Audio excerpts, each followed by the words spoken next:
Good morning everyone, আমি অপর্ণা আর চলে এসেছি আজকে একটা নতুন মিনি ভ্লগ নিয়ে। তো দেখো, আমি সকাল সকাল রেডি হয়ে গেছি আর আমি যাচ্ছি আজকে কৃষ্ণনগর। আমার একটা বান্ধবীর বাড়িতে ইনভিটেশন আছে। তো চলো, তোমরাও আমার সাথে ঘুরে আসবে।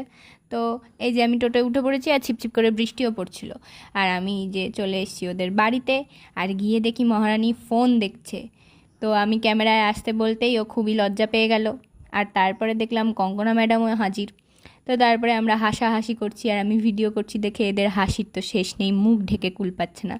তারপর আন্টি নিয়ে চলে আসলো রসগোল্লা।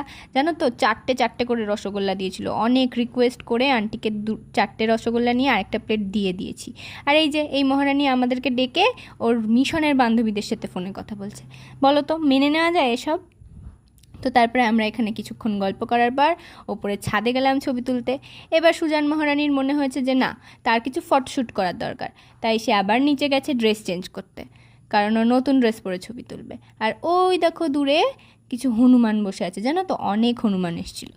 তো এই যে আরেকজন ক্যামেরা অন করলেই এমন করে, এই যে ছবি তুলছে দেখো আমাদের মহারানী, পোজের পর পোজ, পোজের পর পোজ। আর এই যে আমি কিছুই ফটো তুলতে ভালো লাগে না, তাই আমি দূরে দাঁড়িয়েছি। এই যে দেখো হেসেই পাগল হয়ে যাচ্ছে, পোজ দেবে কিও। আর এই যে আমাদের ক্যামেরাম্যান। তারপরে আন্টি ডেকে দিল আমাদের নিচে, আর আমরা খেয়ে নিলাম চালের আটার রুটি আর চিকেন। খুবই টেস্টি হয়েছিল জানো তো। আর এই যে এই মহারানী, সুজান মহারানী, খাচ্ছে হচ্ছে মিষ্টি দিয়ে চালের আটার রুটি। মানা যায় এসব? আর তারপরে কিছুক্ষণ গল্প করে আমি বেরিয়ে পড়লাম। বৃষ্টি হচ্ছিল তাই সুজান আমাকে ছাতা নিয়ে ছাড়তে এসেছিল। তো তারপর আমি টোটোও পেয়ে গেলাম, আর টোটো করে গুটি গুটি পায়ে বাড়িও চলে আসলাম। দেখো কি বৃষ্টি হয়েছে, তবুও আমার মায়ের স্টুডেন্টগুলো টুকটাক করে ঠিক পড়তে চলে এসছে। আমি তো বৃষ্টি হলে বেরোই না।